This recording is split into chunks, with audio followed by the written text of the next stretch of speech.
We're not like backed by an angel investor in doing this. The price of our freedom was like so important to us. Everything we do is in service of this idea that we're trying to birth. We put forward a concept. We put forward like, it's not just we're doing this magazine, it's we want you to sit for 3 contemporary artists. We were like thinking of, oh, should we reach out to Nigel Chaffron to do the cover shoot? I don't really shoot editorial anymore, but I have this like huge archive of photos that I shot of Bella in the 90s that I've never published anywhere. We couldn't have planned for that. And it has run as one of the covers. It was like quite emotional when we launched it and got the physical copies and saw people's responses. We could see this thing that we felt needed to exist. And then it was like, oh, we've like by pure force of will, like willed this into existence. Yeah. Welcome to Process the Podcast, a meeting of creative minds. Let's dive in.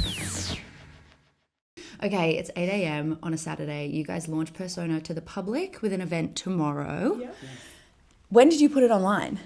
We put it online on 48 hours ago, pretty much. Yeah. 36 now-ish. Yes. Okay, and we know that you guys are friends because you're like career friends, but you're actual friends as well. Well, somebody named Monica Nakata introduced us. Yes. She is this amazing human being. She founded Oyster Magazine when she was like 26 or something. And Grace had been, correct me if I'm wrong, writing articles to feature her brand Parfum. Yes. And I had been designing for her brand Parfum. And for whatever reason, she met us both and put us together and was like, oh my God, you girls make me want to get into publishing again. So we started an independent publication together called Parfum, and that's how we met. We literally had a professional matchmaker. So you guys didn't just work at Parfum, you like founded Parfum. No, Monica founded Parfum as a like e-com business, and then wanted to get back into the publishing side. So after like many years of running it as e-com, was like, I want to bring a print element in, and brought Paulina and I in together to do it. Yeah. And Paulina was like creative direction, visuals. I was like magazine editorial. Okay, so this has been like a combo in the making for many, many years. How long ago was that? Like a decade? Maybe like, I don't know, like 7 years ago, 7 or 8 years ago, yeah. Okay, and then what happened? And then we went from working on Parfum together, which was just so fun and like such an amazing experience, to then Elle relaunched, as we've talked about. Yes, you're actually the first ever returning guest. Oh, I am very proud of that. Welcome. I want a little badge or something. I'm very happy to be back. So we did Elle. Obviously, when I got that Elle job, immediately called Paulina and was like, we need to get the gang back together and, go do this thing. And we relaunched it in the market, and that was like such an incredible experience. It was such a like juggernaut. But when I got pregnant with my son, I was going between London and Sydney and just kind of had to make a call, and ended up staying in London and having the baby and finished up at Elle, and Paulina finished up at the same time. Yeah, I had just launched my design studio in Sydney the same year as I said yes to the Elle role, which I really thought about because I was like, this is a lot to do together.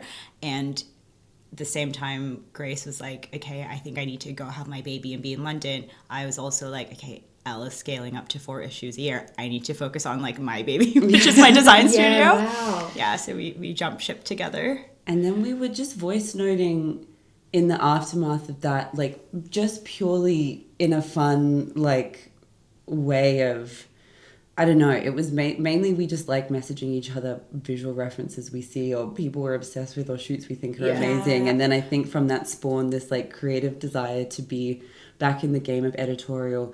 And obviously we'd had this great experience with Elle of meeting all of these incredible brands who had kind of said like, let us know what you do next. So it kind of had sparked a thing in our heads of, well, maybe we could try something. Yeah.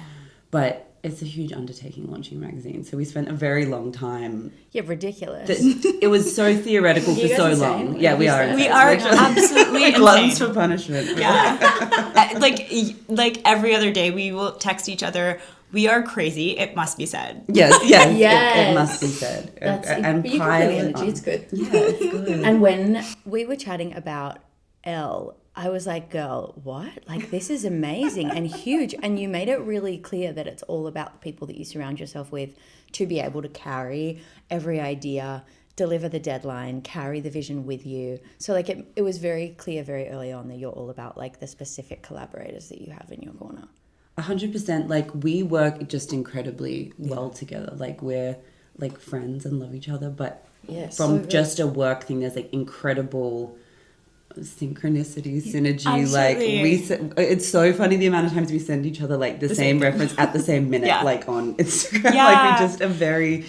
I feel like there's also like no ego in how we work together. It's very much like it doesn't matter whose idea it was. It like I cannot even keep track at this point. It's like it's not about like keeping score. It's just like everything we do is in service of this idea that we're trying to birth, and whatever happens along the way happens.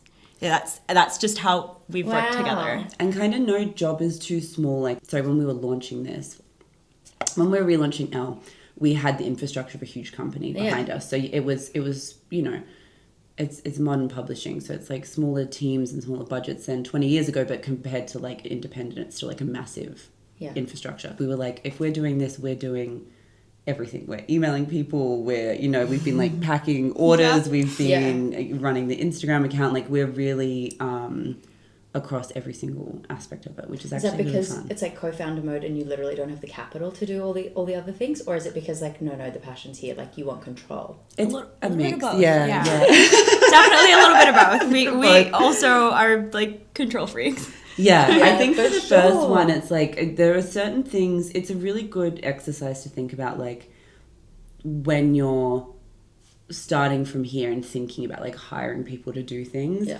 For example, with social media, it's like naturally you think, okay, we've got to hire a social media editor, and then we're like, but we are going to get really obsessed with like every Instagram post and every caption and what it looks like. So it's actually better for us to just do that, and then get like a TikTok editor, because we don't get TikTok. Like we love TikTok and we consume it, but we do not make TikToks for a living. So we're like, that's what we'll invest in. That makes sense. But like getting someone to run the Instagram, we're going to be in there all day, every day. Yeah. We love it. Like with something so aesthetic as well, I feel like it's really important for you to do the work at the start so that you set the tone. Yeah.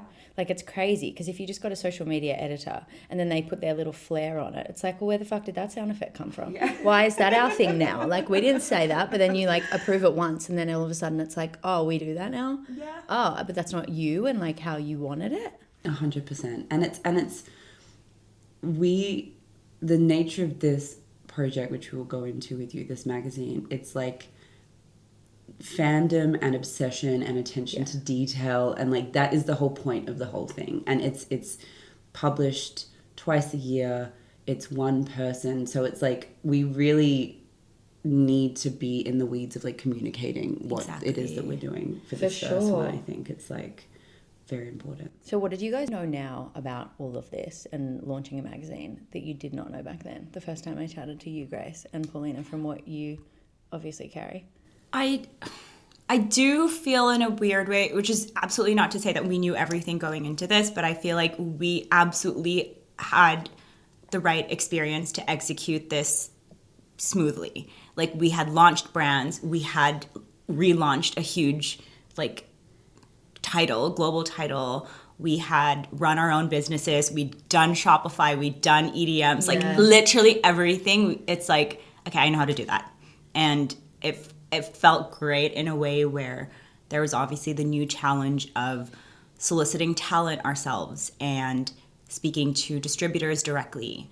But for the most part, I feel like we had really kind of built ourselves into these Swiss Army knives of creatives where, okay, I feel like actually I have the experience to draw from. We can do this with confidence, which was nice. That is so true, actually. When I think it, like, it's such a great question, but I was like, weirdly, nothing's coming to mind. Not because there's not things we'll do differently, but I'm like, you have designed art books. So like even the process, I would have absolutely no idea where to begin with like printing and binding. But Paulina has like this incredible network of contacts where all she does is obsess over like the type of linen cloth on a book and how it's embossed and like where the photo sits and like, you know, that's like something you've done many times before. And even for me with like, I have a podcast and we do merch drops. So like I've set up and run Shopify and shipping and I don't know, it's just these weird things that have all like come together in this way.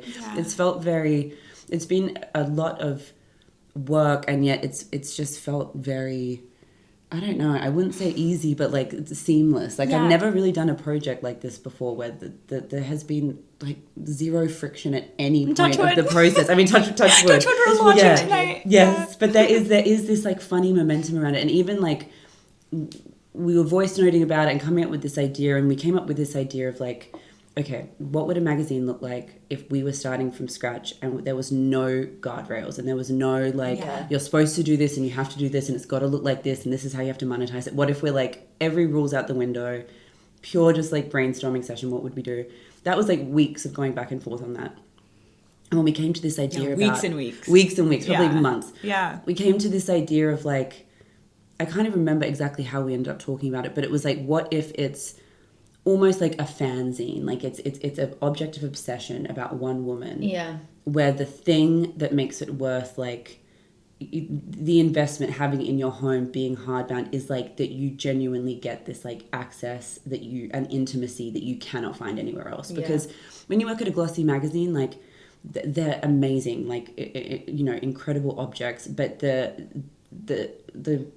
it's in the name, like glossy, there's a perfection to how you consume the person on the cover that doesn't feel intimate, I guess. Yeah, there's like an industry model as well with appropriateness of how much you ask and how you ask and what you do. And like, okay, you did one shoot with them, fantastic. There's however many selects. Like, you guys just totally ripped the Band-Aid off and were like, we want personal photos. I want your handwriting. I want to like get in your house with you and like go through your closet, and I want to know, like, that's literally what it was, because we would do these cover shoots across many magazines. Like we've worked, like we've both worked. You guys were like, and now we're gonna paint you. Yes. All of it. All the things we couldn't quite do with the cadence of like little freaks. We're literally little freaks. Like that was the thing. We're like, we encounter these women. All we would ever talk about with doing any magazine was who's on the cover. Yeah. And like you say, you get 8 hours to shoot them, and the questions are it's just the ecosystem of celebrity now, and it's like totally fine, but they're often brand ambassadors, so like there's all these expectations around the clothes, and there's limited time, and it was like, you don't leave feeling like you're getting something that you couldn't get online. And I think especially with Instagram now, those big celebrities post a way more intimate like selfie on Instagram that makes you feel the closeness. So we're like, what is it that you actually cannot get that makes it worth like a physical object? Yeah, I was talking to Bridie Mac, and I want to get Lachlan Bailey to come on, because I was at the Vogue Future Forces of Future Vogue, I can't remember what it was called, at the Opera House. He was sitting on the stage for like an hour, but he only answered like 6, maybe even 4 questions, and it was so frustrating, because I was like, oh, I just want to like hear what you have to say. So anyway, we're talking about like what we would ask him. Bridie and I were talking about this hierarchy, where it'd be interesting to talk to him about what it's like when you have this celebrity who on the day is actually your boss, because that you're responding to how they want to be shot. They're not the boss, but they are very much the boss because of their status. How did that actually work when you've got someone like Bella Freud and you're like, you are the boss, but this is our idea. You are the celeb. What? That's such an interesting way of putting it. I think it's, for us with Bella, the reason that we're obsessed with her, I think, is because she's like an artist. She's like, you know, obviously her father's an incredibly iconic artist, but her on her own, you can just see by the podcast and the way she interviews and just the way she speaks, she's just like a complete creativity first person. And so we kind of knew when we approached her that we were just going to put our best foot forward in terms of like, this is a wacky, crazy idea of like all the artists we want to work with and all the ways that we see this being executed. And it's like the photographers we love and painters we love. And she was just really into it, I think, because she saw the vision as a creative. So the ego thing that can maybe exist with celebrities in that way, we didn't really encounter that with her on it, because she just got it, I think. Because it's like, did she get final cut? Because it's a zine about her. She didn't ask. What do you call that when it's like final cuts of a film? Approval. Just approval. No, sorry. No, but it is. It's very common now for celebrities to want final approval. Yeah. And I do actually, in a way, understand it, like, because it's so like... Yeah. It's like you want your friends to show you what they're posting on Instagram of you before they post it. It's like a massive version of that. But I mean, Bella was a dream, like unbelievable. Okay, take me back to the voice notes where it's so exciting. I want to go through the voice notes, and then you were like, wait, there's no guardrails.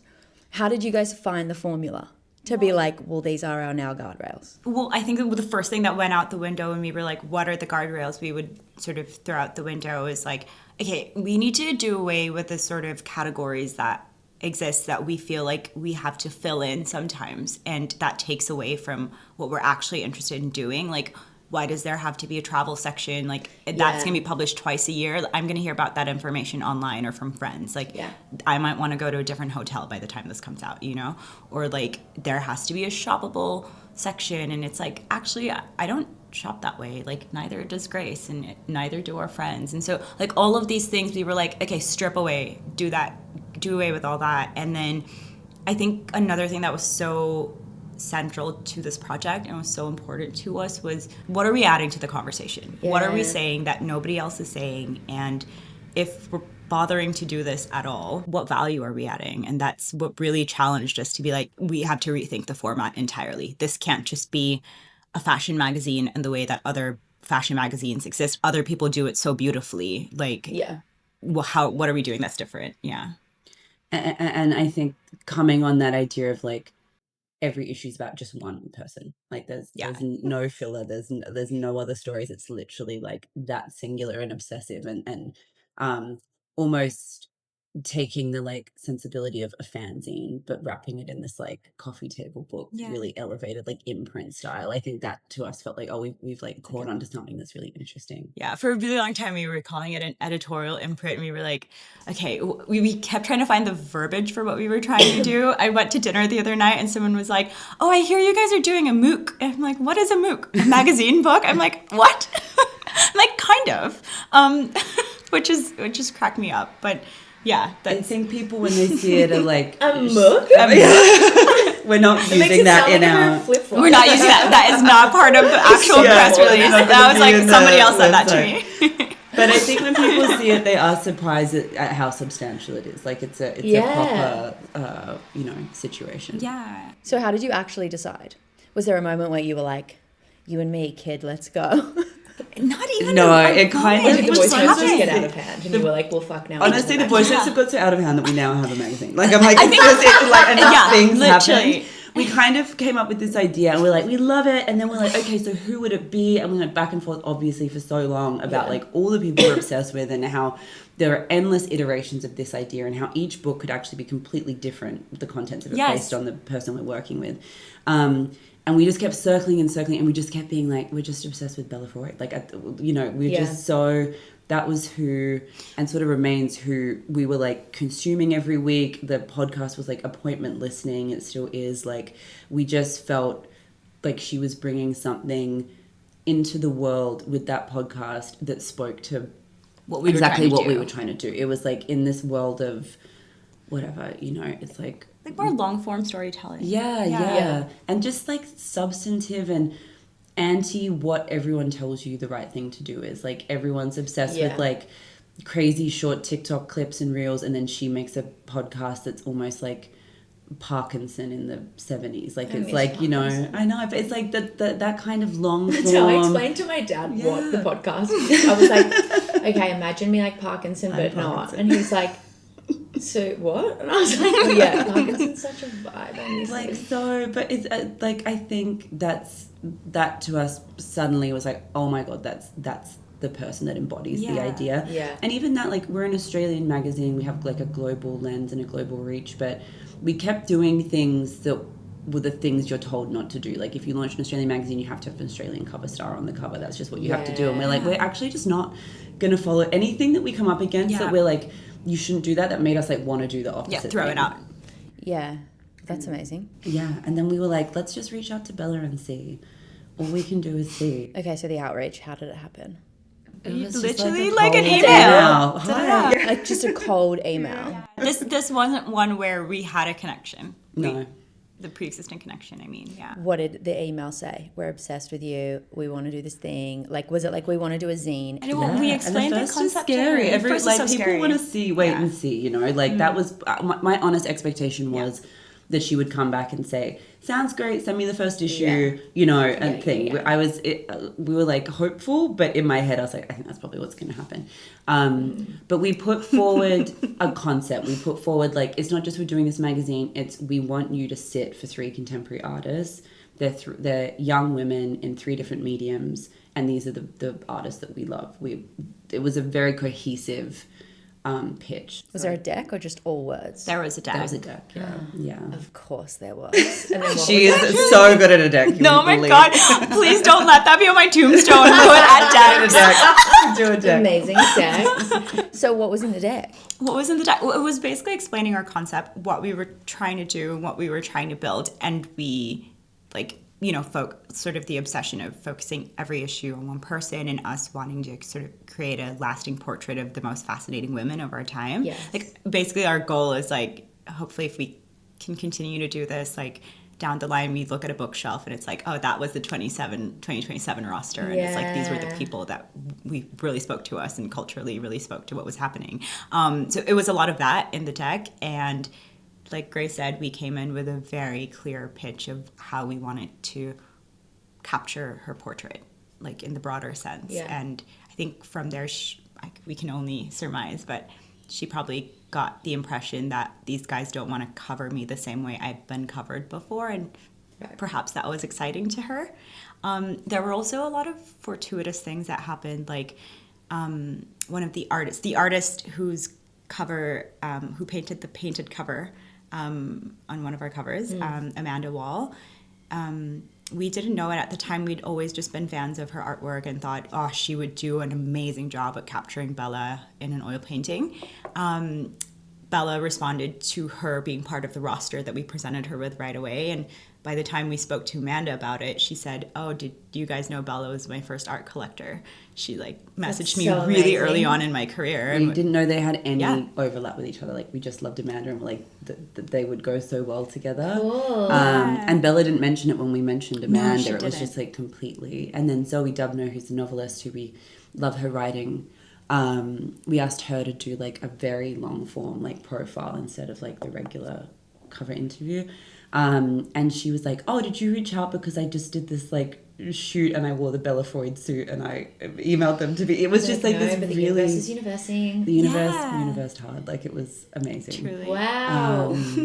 So yeah, anyway, so it was just one of those things where it was we couldn't look back at a moment where we sat and said we're 100% doing this. It was almost the shoot's in 2 weeks. So we had one moment where we realized we were doing it. Yes. I don't know if that helps. Yes. Which is when we were having the cover shoot, and it was the sort of the first cover that went out when she's in this beautiful Dior gown. We were sort of on the mezzanine above where the shoot was happening. We looked at each other and we were like, how is this? When did we decide to do this? To-do list, just to-dos, and then you're like, Yeah. oh, fuck, okay. It's happening in was, front of so our eyes surreal. right now. Yeah. Wow. Okay, so when you think about that, if we were to look at then, obviously, what is it called when a magazine has its categories? Does that have a word?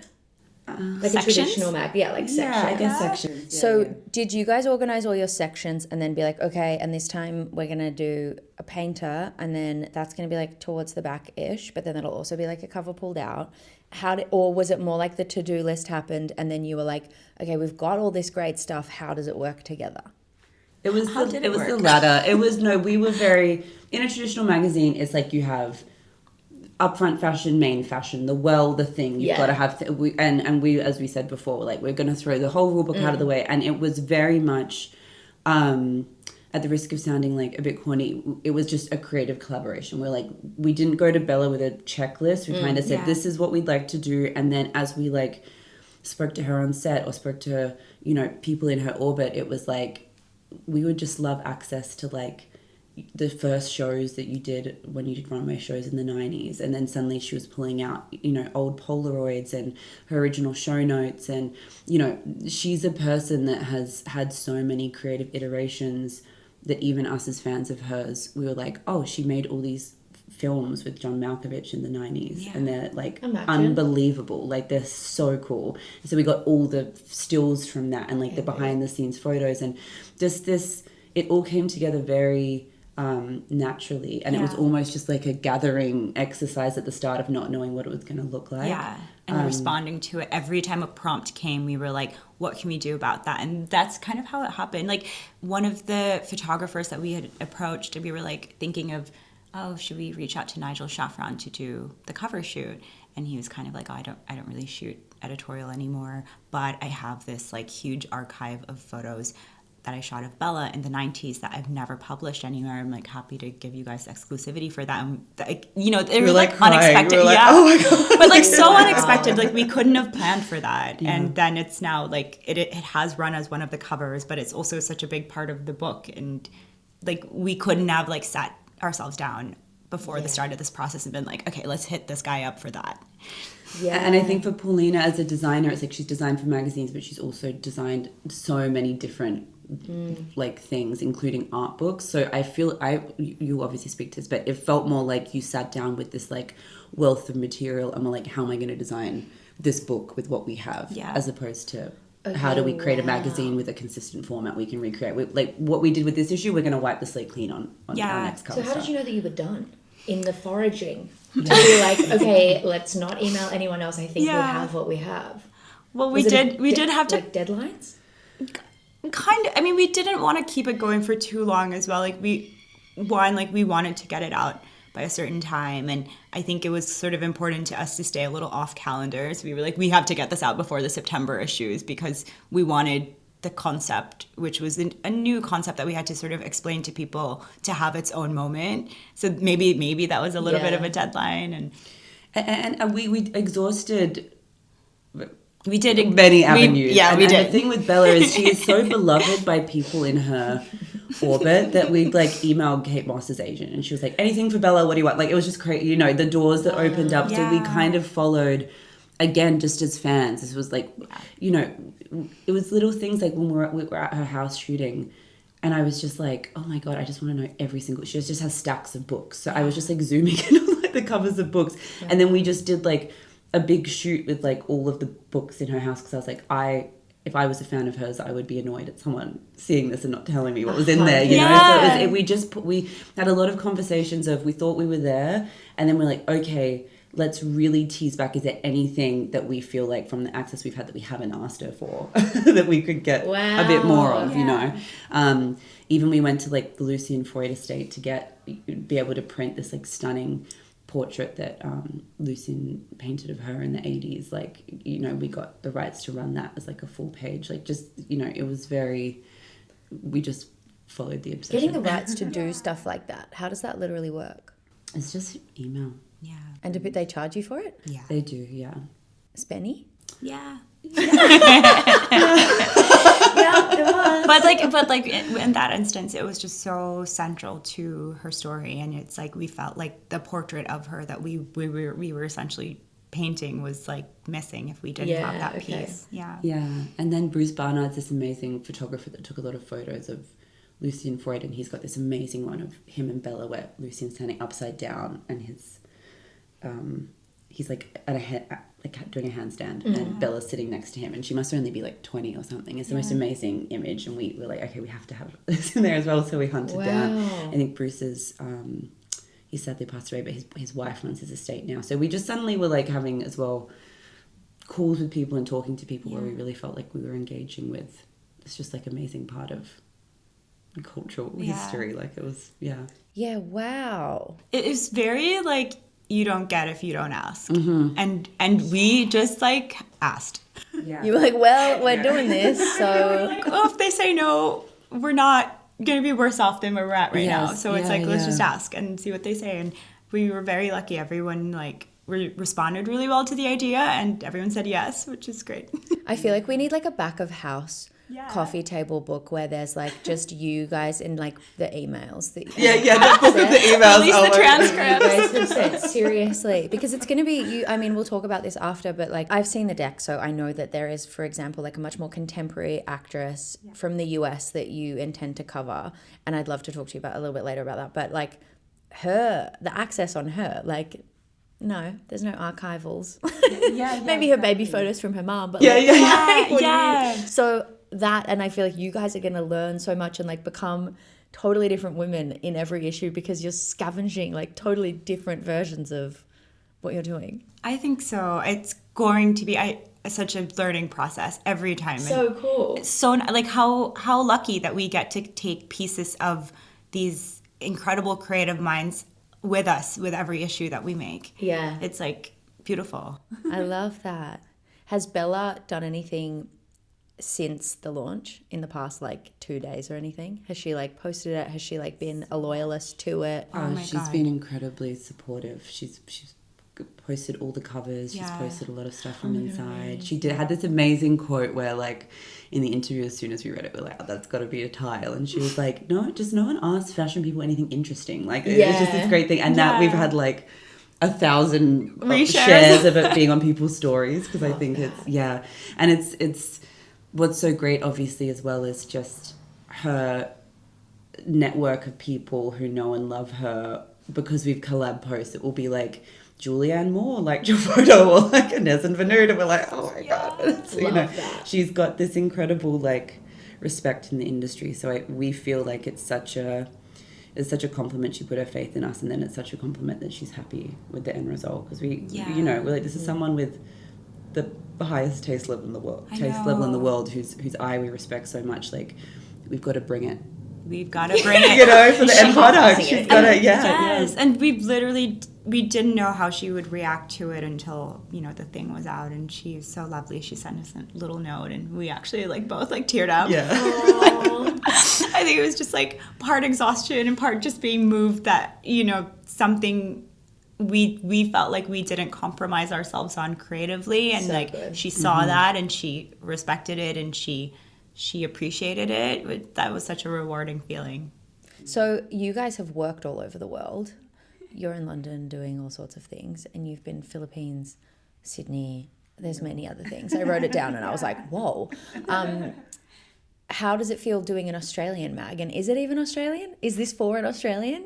Kind of not. It is to us. It is. I think it is. I think this obsession with if it's an Australian magazine, it has to have Australians on the cover. It doesn't, which I know is not what you're saying, but there is a bit of an ideology about that in the market. Yeah. Our experience is as Australians is not that we're uniquely interested in what Australians are doing. The Australians are very global and have a very global, sophisticated cultural lens. So I think for us, what's been so nice is we've launched it.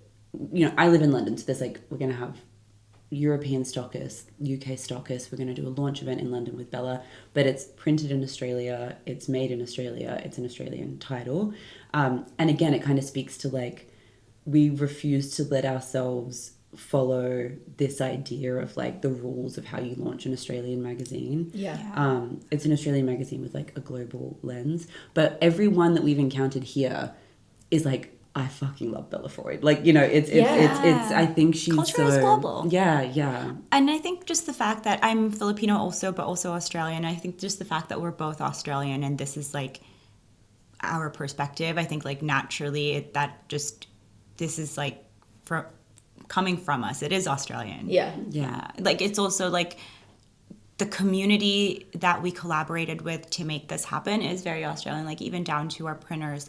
We print in Sydney, everything's hand bound in Melbourne. It's that was such a joy for even the printers and that we worked with, it is it's as an much Australian labor of love. Totally. Even on the shoot, everyone on the shoot, Scarlett's again very global. She's English, but she lives in LA. Elle Britt, who styled it, is the most amazing stylist, and she's Australian. Melbourne, her assistant Alex is Australian. Holly, who shot all the videos, is Australian. We're Australian. It was. I there was someone else on set. In a way, actually, even with Elle, in a way, it's she's been out of Australia for so long and has lived in the UK for so long, but there was a kindred spirit of she was so connected in London, and she really sort of helped us out, and these are the producers you guys should talk to, and it's you know what I mean? There was such a sense of community around being Australian, that helped birth this issue. Interesting. Let's talk about budgets for a second, because being an Australian is also a bit shit sometimes. Totally. Especially when you're Exchange rate is not fun when you're paying those UK and USD. fees. You're and USD. You're no. And even you guys have spent the past 2 days in advertiser meetings. Yeah. How did it go? It went really well. How do you start that? We have really good relationships. Yeah. Kind of going back to what you mentioned earlier about us feeling ready for this in a way, that's something that they were not cold emails. We had long nurtured relationships with brands that, you know, we've really nurtured over years. Yeah. And we are very fortunate to work with Yeah. Dior on this issue. Like, Bella's obviously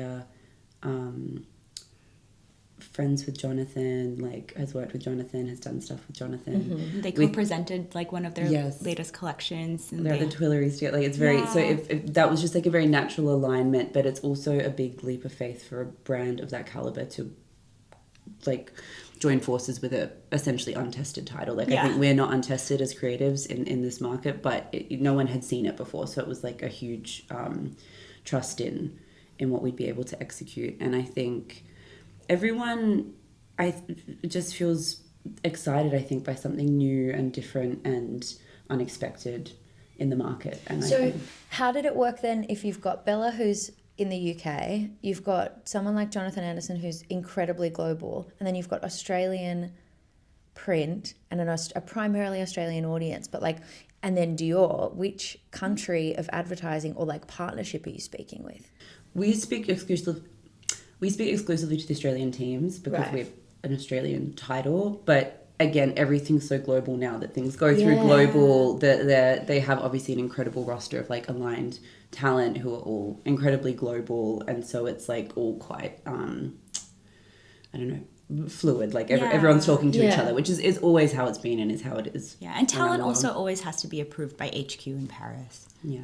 So are you guys going to work with pretty much like luxury, heritage, prestige, premium, like only those brands?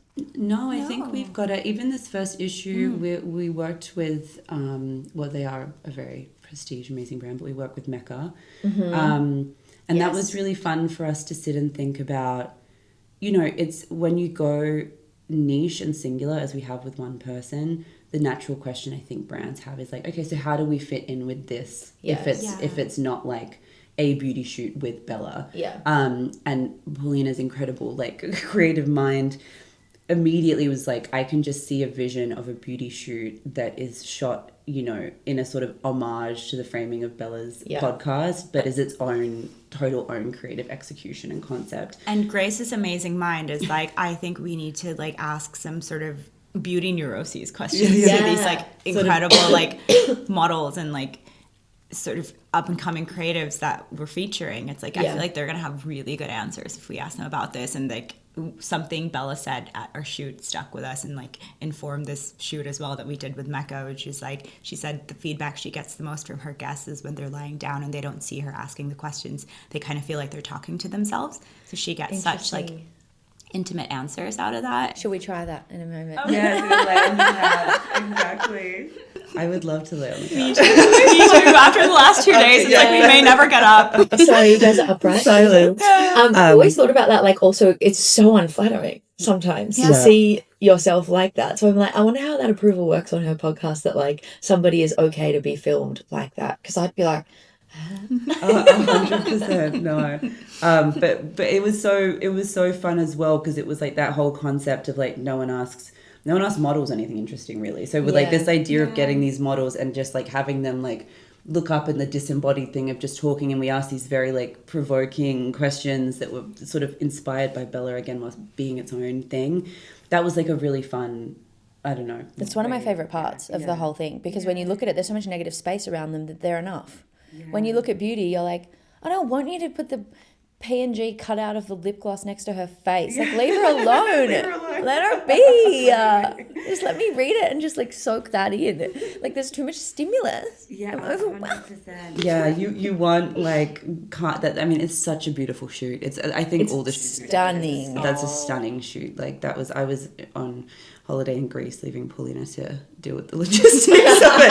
And I woke up one morning, I was like, oh, you did a really good job. Oh no, I mean, like we really also like picked the right collaborators across this whole issue. Like obviously like every shoot takes an army to bring to life, and I think like the people that we brought on board are people like we have had long relationships with in some instances. In other instances, it's just like, okay, I've always been curious about working with this person, but everyone's felt super aligned and like good vibes. But yeah, there's a beautiful mixed fashion story in there, and that's that's like all shot by this incredible Australian team who were basically just given the prompt, like Harriet who styled it and Mia who photographed it, like Harriet Crawford, Mia Rankin.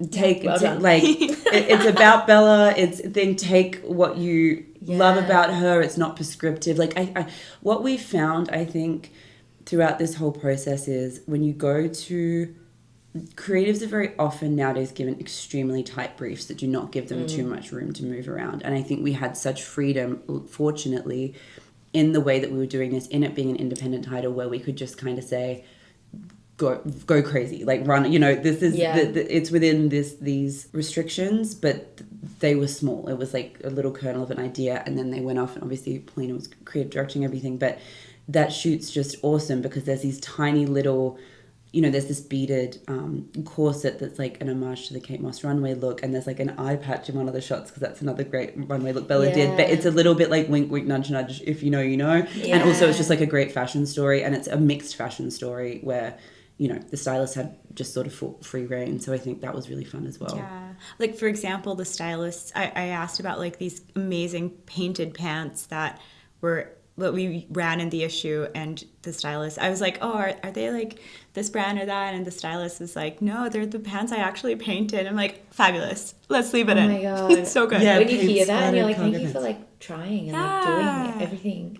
So much TLC. Wow. And like the shoot had like everything from like Prada and to Dior, but also like we had these beautiful rosettes that are hand sewn by this young artist in Sydney called Mila Thompson. Like it was so nice to see all of these things come together. Wow. And I think, like from being on set, like that was sort of the feedback that we got from a lot of our collaborators was, this was so much fun. Thank you for giving us a vehicle to actually like sink our teeth into and like get creative with. Yeah, absolutely. How did you guys go with your budgets of organizing all of these? We were strict on our P&Ls. Yeah. We were strict. We've both like run a version of our own businesses, and so and especially at working at magazines, I've worked at House Bazaar and then Elle, like you have to be a grown up about the business side of things very quickly.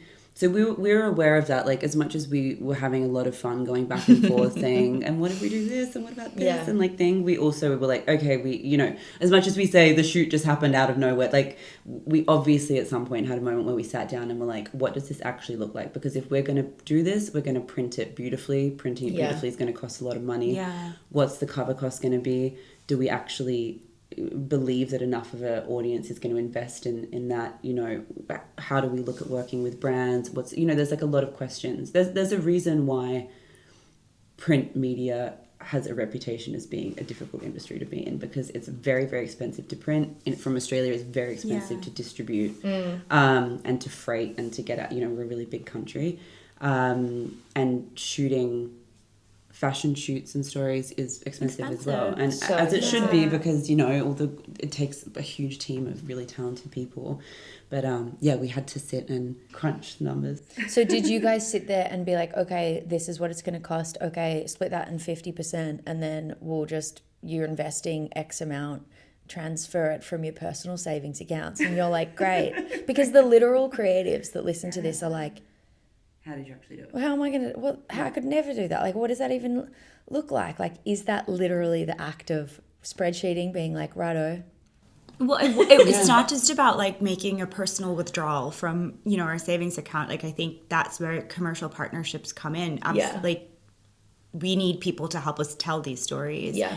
Especially like between Grace and I, like we're not like backed by an angel investor in doing this. And I think we didn't even pursue that route because like I think the price of our freedom was like so important to us that we really had to be smart about like what to spend money on, and like making sure we did have commercial partners to go into this issue with, but like that they were the right ones that like allowed us a sense of freedom and expression. We knew we couldn't do the actual production. There's production and printing. The production both very expensive. Very expensive. The production costs could not have been done without having like commercial partners, which was across print and also across digital. Like we have ongoing digital first commercial partners that are happening throughout the year on top of what's happening in print.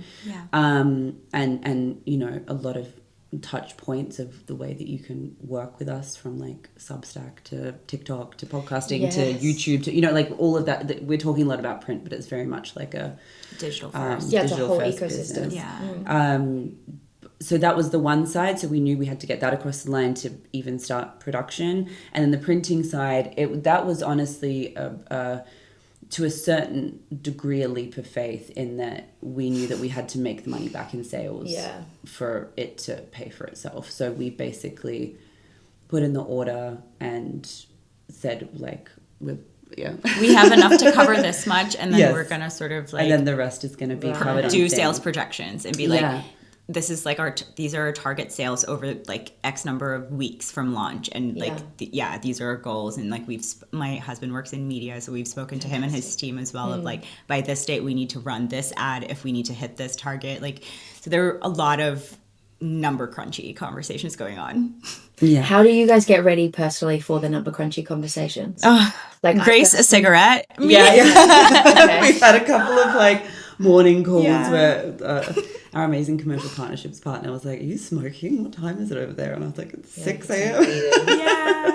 But no, it's I think as creatives, there's a temptation to be like romantic and whimsical and be like, I just don't want to think about that stuff. That's why I'm asking. But I'm like, there's so much that goes into this. Totally. And you if you don't pay attention to that stuff, you can get burnt very easily and quickly. And I think both of our experiences, I mean, like Paulina has her own studio, like she's got office space and staff members, and you know what I mean, you like have a whole ecosystem of understanding this stuff. For me, like the P&L thing was like such a big part of my experience at my last job. I think we both had this hyper awareness of it, so I guess we're not like scared of it. I think sometimes another thing is people a little delusional, but not naive. A healthy like sense of delusion. You need a bit. What is it like that saying? It's like, if you're a little delulu, things will come true or something. Like whatever the whimsy. But it's kind of it. Like you have to. I kept bringing up this thing. There's this documentary about Francis Ford Coppola making Apocalypse Now. It's called Heart of Darkness. It's like one of my favorite Did you know he filmed that in the Philippines? He got like the government of the Philippines to provide their national helicopter fleet to film this movie, and then halfway through filming a civil war broke out and they were like, we need the helicopters back. It was like, it's really hard to do anything in the Philippines.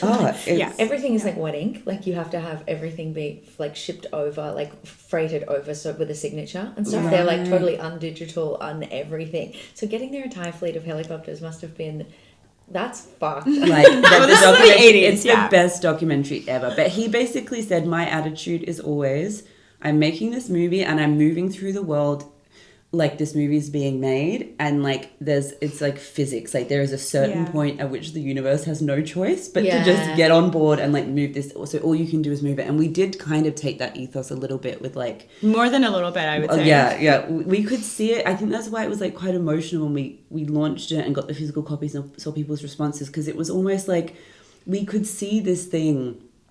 At the risk of sounding like a bit woo-woo, like we could see this thing that we felt needed to exist. And then it was like, oh, we've like by pure force of will like willed this into existence. That's exactly how I feel about the podcast. It's like we need it. Just do it. You do. I mean, it's like it's 100%. I think it's so.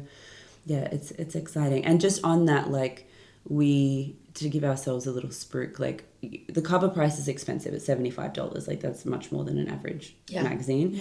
It's more like a book. It's a coffee table book. And we launched it on social media channels with a non-existent, like, you know, we had opportunities to like migrate followers from a different thing, and we're like, we're actually just going to go from zero. We really started there, and we're going to be pushing this boulder uphill to really get people understanding this and on board. Like we had a much bigger picture idea of like, we believed it would sell, we believed people would get it. But the first like 3 days, it was insane when we were going on and looking at the orders. Like it was amazing. Like we're really overwhelmed with the response to it. I think people are hungry for things of this nature, things that are like substantive and like keepsakes as Yeah, well, like not yeah. so Yeah. like not so fleeting. Yeah. It's also being a part of something in time. Like, you know how sometimes like when people would go and buy records or CDs and stuff, it's like because you want to be a part of that movement and be the owner of or the proprietor of something that, is like you guys are kind of owning the space for August, early September because of this. And so I feel like people are investing in that because they not only want to support you, but are also obsessed with Bella. Yeah, Which is great. So you mentioned you have a commercial partnerships person. Who else is in this org chart? And then I want to go deep on the org chart between the two of you. The org chart is the two of us. Basically. We have a TikTok editor. That was, as we mentioned before, that was a big Yes. thing for us. Yeah. It's so obviously so important now, and I think it's like you want a really smart person that we live in that space and that we all go on TikTok, Yeah. but like someone who's really in the weeds of it. We knew we wanted and needed that, and then we have Commercial partnerships person. commercial partnerships, and then a sort of digital We do. person who's not fully started yet, but the idea is to have someone who's sort of on. We have someone on digital. standby for our Substack when that like rolls out as well. Yeah. How will that work? Will they just be copying and pasting the articles and making them Substacky? And then so it's like a slow burn of the actual issue, or like what's that like? There's not, the issue has one huge story by Zoe and then a profile on Amanda who did the painting. And that's kind of it in terms of stories. So there's like there's a lot of visual stories, but there's not like 5 or 6 different articles. So actually the digital is going to be its own self-contained thing. Wow. That's starting with Substack. I think because the idea of like obsession with, it's actually not going to be limited to women, but like for the sake of things, the obsession with specific people, that lends itself to so many different formats. I think that's what we liked as well. Like having a whole book is amazing, but then there are so many like up and coming filmmakers, musicians, like people that we are obsessed with, where we're like, okay, we really want to get a questionnaire from you that will go into Substack, or we really want to sit down Want to and get do like a video bit to of be your reviewed. taste. Snapshots. Snapshots. So that will be an ongoing part of like publishing all through the year. Yeah. Wow. Okay. We gotta walk you through the deck. There's like a lot of different levers. Spreadsheet. I've seen the little columns. Like I've seen in the deck there's like The way you guys are going to show up, but I feel like we need like a whiteboard sesh of like, and then this is going to go here, and then that will feature, you know. Yeah, we need like a Claire Danes homeland like board with all of the, and like someone's like going in mania and like. Have you guys mentally done that together? Yeah, and a physical board with like No, but, but we've our WhatsApp's pretty intense. We've got it. We've had this before. Like we do have hive mind about this. Like we somehow have this shorthand where we see exactly how it sits in all of these places, and we do just have this hyper awareness of like when that's going to roll out, when we're going to do that, and when we're going to, we don't even have like any formalities about working together. I feel like both of us need to be happy with the decision to make a decision happen, and we haven't really had like any. I was going to say only one thing that we've disagreed on, which is kind of crazy. Which is crazy. Or if there is like a little bit of like a what about this, what about that, or like I'm not sure about this yet. It's like we very quickly see what the other one's seeing, and we'll like it's like a good guardrail. Yeah, it's a good guardrail. When you started this, you're obviously co-founders now. How much of this in your lives do you expect this to take up? Oh man. Oh yeah, it's a great like. That is we're like we'll just do 2 issues a year and it'll be really manageable and blah blah. And now we're like, oh my god, like I mean like our entire, it's different, right? I think it's good that we took time to make this happen and we just didn't let it, take us away overnight. How long did this take?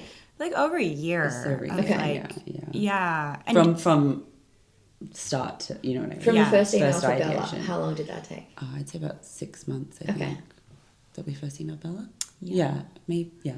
Yeah, and then probably like worked collaboratively with her and her team over 4 months, I'd say. Okay. Before, we published. But I think we didn't like jump into it and let it take over our lives in that sense. Like Grace still has her podcast. She's like working on other projects. I have my studio. I'm working on other projects. It's like we're not just going to stop doing other things. We are also very passionate about, and it's like it's a different kind of creative fulfillment. Like speaking for myself, the satisfaction that I get in working with client briefs and clients and like working across different industries in my branding studio, like that to me is like, I really enjoy that too, and like that strategic thinking behind all of that stuff. But having an editorial project where there is no commercial brief other than do your best, like that feels like an opportunity to play and to perform creatively in a way that you may not get to when there are commercial guardrails. And so, sorry, that's a very long way of answering your question, but it's kind of like we didn't let it take over our lives. It just brought another layer of creative expression and satisfaction. Yeah, they go hand in hand. With what we Like do. you'll probably be a better designer at your studio because you have like everything's poured out. Yeah. You know, you've done that work, so that therefore this work is going to be better or more free or whatever. There's like creative execution that I like, I'm just so excited to do that I've been able to do here that I don't have to force into a brief that like doesn't actually serve it, you know? Yeah. Not that I do that. Not that I do that, but like if we were to like, I feel the exact take it to an extreme. Yeah. One day process will do documentaries so that I can be obsessed with like one thing, and then I'll just make a doco with that in it, and then a commercial client I'll just be normal for them, and I won't force my ideas on them for sure. That's how it is, right? Like when an idea is inside of you, it just like has to come out one way or another. Yeah, totally agree. How have you guys worked through that like timing of taking this on? Because obviously you're a mum. Are you a mum? Not a mom. Okay. Yeah. And then like, are you like Tuesdays are for after work drinks? Wednesdays are for... I wish, yeah. To be honest, I'm joking about it. It's taking up a lot of time now because we're launching it. Launching a thing is creating it was just the most joyful process that really never had moments of feeling like it was encroaching on anything else, because I'm doing a lot of like creative writing projects now, like stuff for film and TV, and like trying to finish a book, like really exciting stuff. But and to speak to Paulina's point, I find they complement each other really nicely. Yeah. I think launching a thing is all consuming, and it should be, because it's like there's so many touch points to get right. But I think once this we're launching it, and then we're going on like a world tour. The Eras tour. We're going to like, Pauline's going to New York. We're doing a London event. We're going to be in Paris. But I think that there's a natural there's just like I don't know, you kind of just figure it out. When you're like high performing, you're like, okay. Yeah, and there's something for me at least, like, I think it's just anything where you're time poor. Like Paulina has this incredibly, like, you know, I don't know if it's intense is the right, but you have this incredible job with like a lot of clients where you have a lot of work on. And then I think like with my son, it's like very all consuming when I'm with him. And then when he goes to bed or when I have the time, like, I can just be on this really intensely, and it's, I don't know, like motto this year has just been like, it all gets done. Yeah. But also like you rely on the other people that support you, like having a team, and you know, it's like you can't like do it all on your own. It's like you at some stage you have to also delegate and like rely on and trust and like rely on support. Yes. I also think the time zone thing has been really good for us, because it's almost been like we're like this 24-hour one continuous, never ending. Like for comms, Yeah, we've literally, especially with the launch, it would be like I'd be working through the day and then be like to Paulina, okay, here's everything I got done today. Here's what you need to get done. And then it was like handover. And then we have access to each other's emails. Yes. Yeah. For Persona. It's like literal hive mind. Yeah. But we would just it was just this amazing, and I think it's so, the way we work together is so nice as well, because I've never worked with someone to the extent that I do with Paulina, where it's like, you say, but I'm just like, if she says something's getting done, it's getting done, and it's getting done on time, and it's getting done extremely well. Like there are never things where you drop the ball or don't pick up the set. Like it is such. It's the same for Grace. Yeah, it's the nicest thing to. Done. Yeah, we feel like it's just, if everything's like moving effectively the way it's supposed to, it actually all works out. So there's like immaculate trust. Yeah, I would say, yeah. Paulina, if you were ever to do a magazine and be like, I want to do this alone, but I need an editor, what do you see in Grace that you just could never even imagine hiring someone for? I think it is that creative trust. Like I just her taste is like, I trust it explicitly. If I can't be across something, like I know it will be done to my standard and to my taste level if Grace is doing it, and probably like better than I could have imagined myself, you know? Yeah. Yeah, I feel to say I'm not, like, I'm visual in the way that I like consume the world, but the way Paulina is able to bring things together visually, I'm just like staggered by it all the time.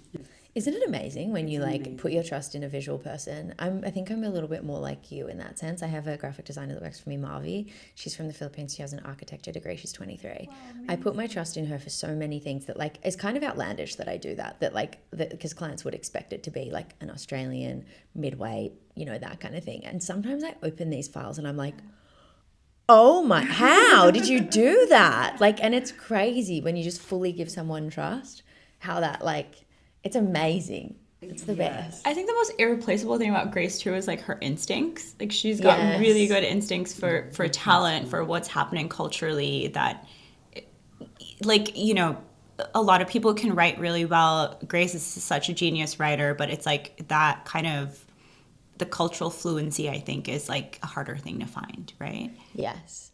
Yeah, absolutely. You're like, hee hee. That's really nice. I feel the same about you. It does.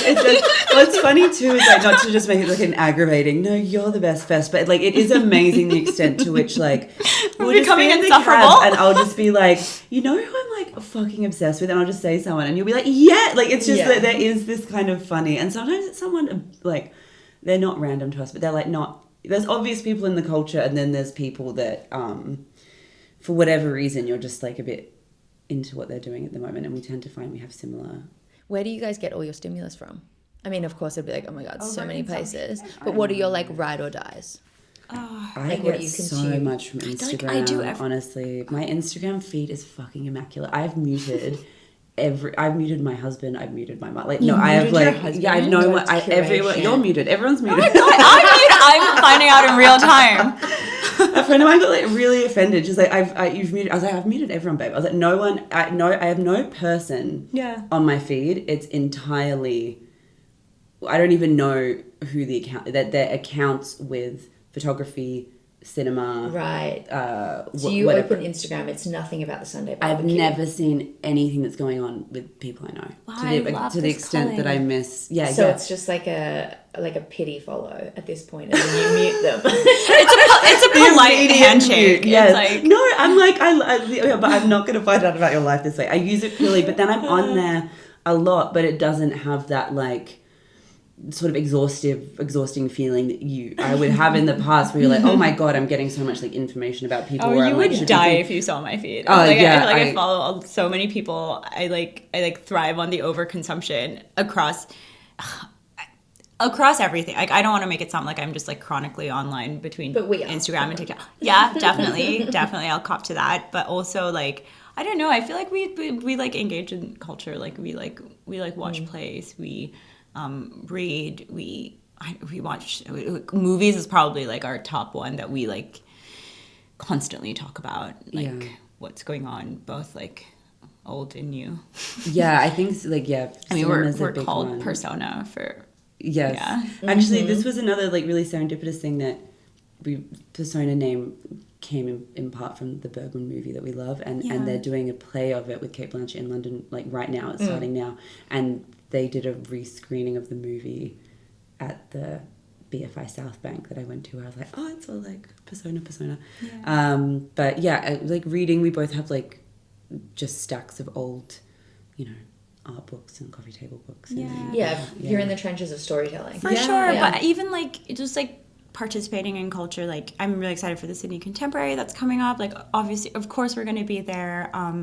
Like my business partner for the design studio, David, he's like from an industrial design background. I think it's just surrounding ourselves with people that are super creative and like from different disciplines of creativity, like just naturally within our lives that we interact with on a day-to-day basis. Like that certainly is like that's our consumption.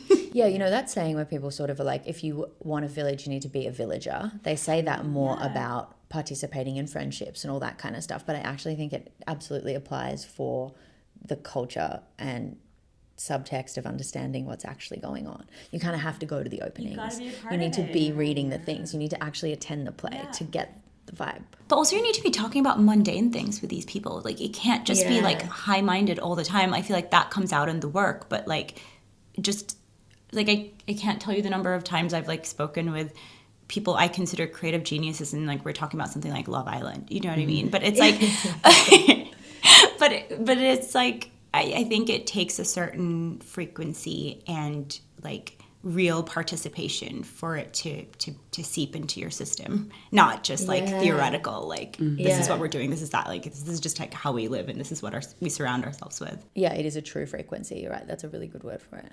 So the frequency then of this. She's a master. So have you announced the next subjects? No. So we have in our mind we have many dream people, but like people we'd really, really love to do for the second one, because I think it's so important. Wait, you got a little bit aggressive the way you said that. It was really, really bad. With a growl, we really want, because I think the first one, like the follow-ups, it's like second album, like the follow-up needs to be a person who's like not only amazing, but I think continues to explain what it is and not put it in a box and like grow out the concept. We have been very fortunate, I think, in the aftermath of the launch to have had people that have been very much on the manifestation board, like reaching out to us, or people that we've now kind of got into contact Being with. like, be obsessed with me for 6 months, please. Please, I'm free. No, not quite, but you know, collaborators who we would love. Yeah. I think the strength of why this concept worked with Bella and why I think it works going forward is that amazing people are driven by, to what you were saying before, the creative teams. They just want to work with interesting creative people. Yeah. That's enough of an impetus. I think nowadays it's actually way more. I think if we'd gone to Bella and said, hey, we want to do a sponsored shoot with you, do you want X? No. Yeah. Like, I think the people we're interested in are completely driven by like that thing of who is your village, who do you want to meet, whose work do you admire, and how do you bring those people together. So I think now feeling like our scope of like that community is growing because people are seeing what we're doing and understanding it is like so exciting, because it continues to open up the world. Have you got the nitty gritty of like deadlines? Okay, cool. What's the flop of September? What's now 6 months time? Yes, it would be like February, January timing. Oh, so soon. Which is so soon. Which is tomorrow. Which is tomorrow. Which is yesterday. I know. Did you hear the SOS in my delivery? Yeah, the little sparkle in your eye, like might be a tear. Who knows? Yeah, might be. No, so, you know, it is again that funny thing where we're like, we'll just do it like 2 issues a year. It'll be like, you know, really slow and it will be slow and considered, but we're also like, we got to get moving on the next one. Yeah. But it's fun. We feel so exhilarated by the response that we really do just want to. And we're having meetings as early as next week. Obsessed. It feels like we gotta like push in momentum, and we just have to roll with it. Yeah, that thing I'm feeling at the moment with going to LA after the recent like surge in process. That saying of like, if the bus is coming, don't walk for the bus, like run for it. What are you doing? Run, otherwise you won't catch it. Yes. Somebody said something. I can't remember where I heard it, but it's like there's never the right time. The moment will just come. You just have to be ready for it. So we just have to be ready for it. We just got to jump on the next issue. 100%. So you're going to figure this out. Yeah. Yeah. Yeah. I mean, we've already had conversations going. Like, I think we are pretty. We will prepare as much as we can, but like, it's still a little open. Yeah. Yeah. Yeah. And when do you go back to the UK? Tomorrow. Been here for 3 days. But tomorrow's the launch event. Yeah, I'm going from there to the airport. Yeah. Oh my God. We have another launch event tonight, and then tonight and tomorrow. Yeah. Oh my God. I knew about the one in the bookshop, but that's so fun that you've got. Yes. Oh my God, I'm obsessed. Can I buy it tomorrow? In person? Yeah, we'll give you that. Yes. No, I'll buy it. No, I mean, please, the P&L. It's okay. We appreciate your support. Thank you. Thank Such a fun you. conversation. Me I knew. too. I said I was like, we'll have the best conversation. We're so sorry. We Yeah, need to I bring didn't you a know, but copy. No. It felt so natural. I was gonna say I forgot we were even on camera. Yes. Great. That's what we want. So good. It's so good that it's so small. I as know, well. right? It's not like looking to your fucking soul. So the Insta handle, what is it? At the Persona magazine. Okay, the Persona magazine. Persona magazine. And the URL to buy the mag? personamagazine.com with a hyphen between Persona and magazine. Yeah, persona-magazine.com. Okay, and then to be obsessed with each of you. Oh my god. Yours, Grace. It's at Grace O'Neill with no A, so GRCE ponytail. I didn't even know that. I know. I couldn't get the It's A. funny how we just ignore things in our I know. heads. We're like, Do the shorthand in your brain. okay, and Paulina, I've recently started following you, so I'm obsessed. Just my name, Paulina Paige. Amazing. Okay, and then after work drinks. After drinks. And then what else have we got? What's the name of your design studio? Actual. Actual. It's just at actual dots. No, actual studio. Oh my God, is there a dot? I'm terrible. No, you'll find it. You'll find it. ACTUEL. And we Okay. will say we've got amazing stockers, which are on our website as well, but also buy the stockers, buy through online. And if people want to get around collaborating with you, what's the best like email to be like, I want to be a part of this? Is there like a hello at Persona? There is an info at persona-magazine.com. Okay. And we man it, so we'll be on it. Yeah. Okay. Or you could DM us as well. I don't know. I feel like a lot of good conversations. wanna be DM'd? I'm Doing pretty me? bad at replying. to Okay, things. scrap that. No, DM away. Just Yeah, I like quite there like will be a the long DM. response period. Yeah. I'm terrible at it. Okay. Okay, good to know. All right, thanks, guys. Love, thank Bye. you. Bye. This podcast is a Tom production recorded on Aboriginal land.